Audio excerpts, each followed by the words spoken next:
Heyman didn't even see him till he fell down. Then it was an accident. Yes, but Gomar isn't going to think about that.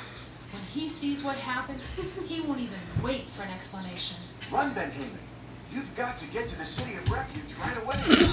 But it was an accident. Of course not, but Gomar won't stop to ask He ran questions. too fast. Please. You know how he loves his brother. Run! But so do I. He knows that. All he'll know is you killed his brother. Here, leave the axe. Run! You don't have a minute. It's your life. But it was an accident. Don't stop. And don't look back. Run!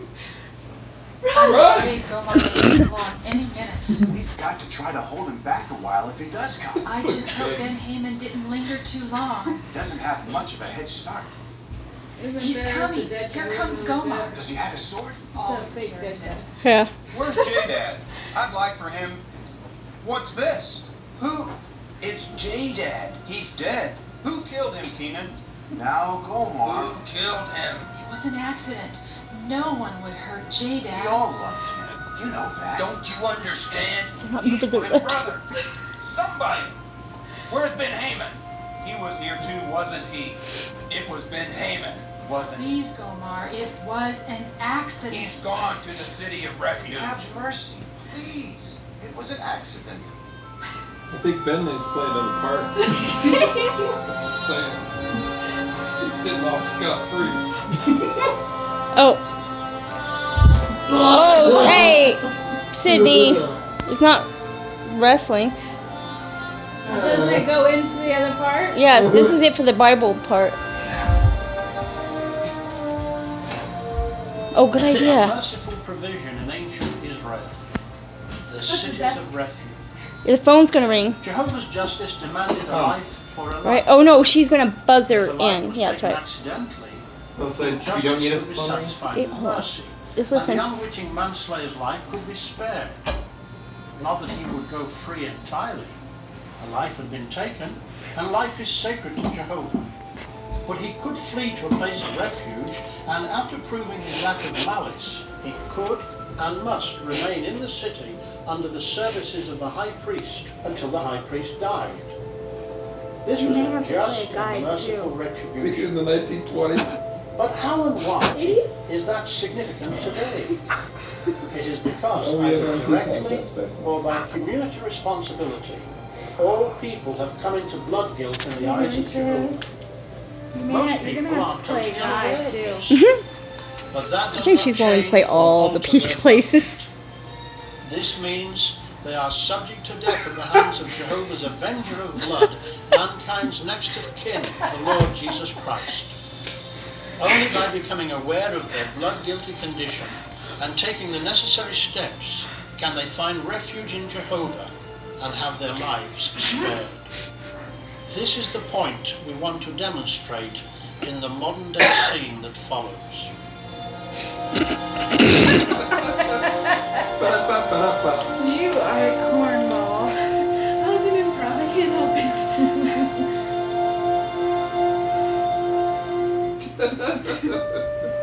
Jeff Morton is here, Mr. Horton. All right, Miss Jones, send him in. Sit down, Jeff. What can I do for you?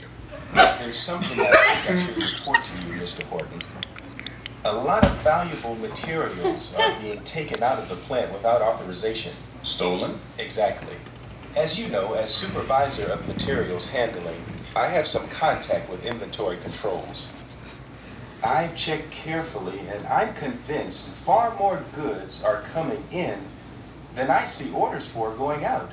Yet our inventories are fairly constant. And last night, I was here a little late, and I saw several of the men loading up one of the panel trucks, and then they drove off. This morning, I checked carefully, and I can find no authorization for a truck going out after working hours. It sure doesn't look like petty pilfering. It isn't, Jeff. At least a dozen or so employees are involved. Now you're playing his part. Yes. I became suspicious about 2 months ago, so I hired a couple of undercover men, and we've investigated thoroughly every employee in the plant. We know now who the guilty ones are, and every one of them is being discharged tonight. I appreciate your coming in and talking to me about it, Jeff. You're one of Jehovah's Witnesses, aren't you? Yes, I am. There are 3 others in the plant, too. That's right. You 4 are the only ones in the plant that are completely above suspicion. Thank you, Mr. Horton. There's one other person, though, that I'd like to know more about. It's Roger Redgrave. I understand you know him quite well. But he isn't one of Jehovah's Witnesses, is he? No, but he studied with me for several months and seems quite sincere. Do you trust him? I have no reason not to. I'm quite sure he isn't involved in the stealing. No, he's been clear. I'd like to ask him some questions, though, and I'd like for you to stay here while I talk to him. If you want me to.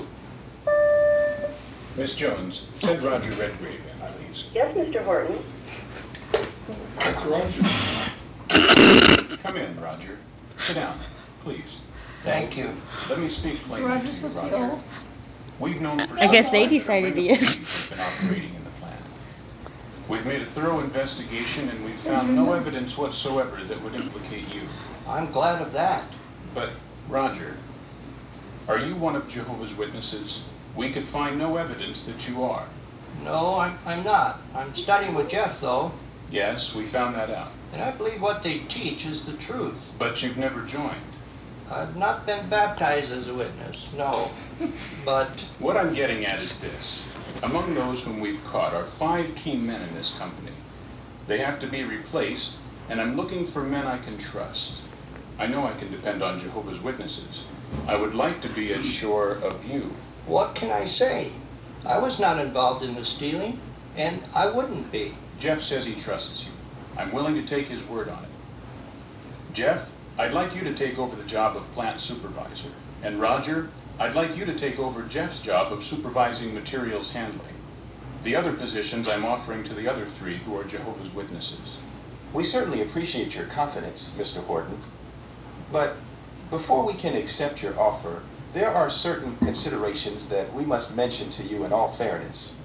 As Jehovah's Witnesses, there are certain responsibilities we have in our congregations that we feel must have our first priority. We have regular meetings to attend, weekend activity, conventions, and other similar duties. I know what you're saying, Jeff. I expected it. This is something else I've learned about you people.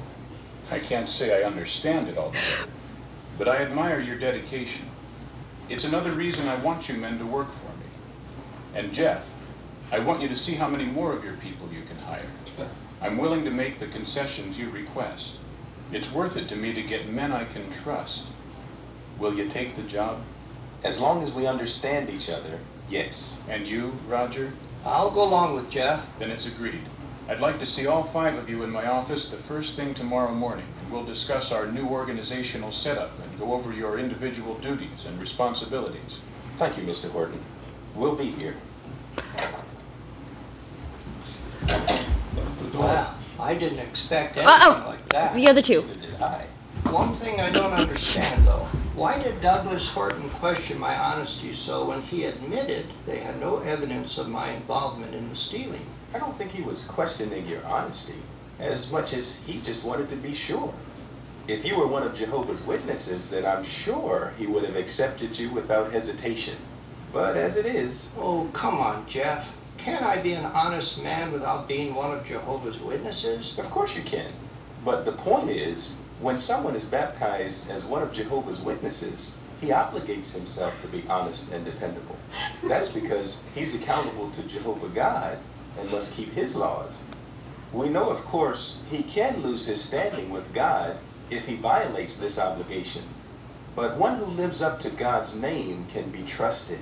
So the point is, if you had been baptized as one of Jehovah's Witnesses, I'm sure Horton would feel justified in trusting you and vouching for your integrity just as he did for us. I see. I didn't go along with those fellows that were stealing, but apparently Horton wasn't sure what I might do another time. On the other hand, he had no question about you, because you're one of Jehovah's Witnesses. Is that it? That's right, Roger. You've been studying with me for several months, but something seems to be holding you back. Is it because you don't feel the need to become identified as one of Jehovah's Witnesses? Well, you know my problem. Marcia's so wrapped up in her church. She'll never take an interest in the truth. You've never really talked to her, have you? No, but it's no use. Do you think she'd ever give up her choir directing and organ playing? You know, of course, Connie's been studying with her for several months now, and she's been attending meetings too, even when you don't go. Sure, I know, but I still don't think she'll get very far. Marcia just doesn't want me to know something she doesn't know. That's all. You don't have to wait to see what Marcia does. We all must render an account for our own course, and not being definitely identifiable brings far more serious consequences than not being recognized by someone like Douglas Horton. What do you mean? Well, Ezekiel, the 9th chapter, tells you why. Ezekiel saw 7 men coming from the northern gate of the temple, 6 of them with weapons for execution, and the other with the secretary's writing case. Then Ezekiel heard Jehovah call out to the man with the writing equipment to go throughout Jerusalem and put a mark on the forehead of all those sighing and groaning over all the bad things that were being done in the city. Then he told the 6 men with the weapons to go through after him and strike. He said, "Let not your eye feel sorry, and do not feel any compassion." He said all should be killed, old and young, men and women, and little children. Only those who had the mark on the forehead should be passed over. What does that mean? Well, the man with the writing equipment really represents Jehovah's anointed, and the man's going throughout the city looking for those sighing and groaning represents the searching out of those who are feeling sick at heart over the hypocrisy and reproach on God's name that they see in Christendom's religions. But more is involved. These persons must separate themselves and their families completely from all false religion and identify themselves beyond all question as having taken that stand. They must be no part of Christendom's religion, which is pictured by ancient apostate Jerusalem, and no part of the world that Satan has set in opposition to God. They must get baptized and put on the true Christian personality. Why did Jehovah say everyone in the city was liable for execution and would be destroyed if they didn't receive the mark? He said the whole city was filled with blood, which would make everyone guilty of bloodshed by community responsibility. And that's another reason why we must identify ourselves today as being no part of Christendom. Her blood guilt came to the full during the 2 world wars of this century. Indeed, mankind as a whole is blood guilty before Jehovah because of community responsibility for all the bloodshed worldwide. Of course, it has been unintentional on the part of most of us, so Jehovah has made loving provision for us to find refuge. Oh, I remember. The cities of refuge in ancient Israel. Yes, that's it. We have to avail ourselves of the services of the great high priest, Jesus, and that means dedication and baptism. It's only through Jesus that we may find refuge in Jehovah with the hope of everlasting life. I think I'm beginning to understand, Jeff. Maybe I've just been kidding myself. Unless we get that mark on the forehead and separate ourselves completely from false religion in this blood-stained world, we're still blood guilty before those executioners Ezekiel saw, in spite of all our sighing and groaning. If a man like Horton couldn't accept me without it, I'm sure those executioners won't stop to look twice. I guess I better talk to Marcia about all this and go with her to the meetings.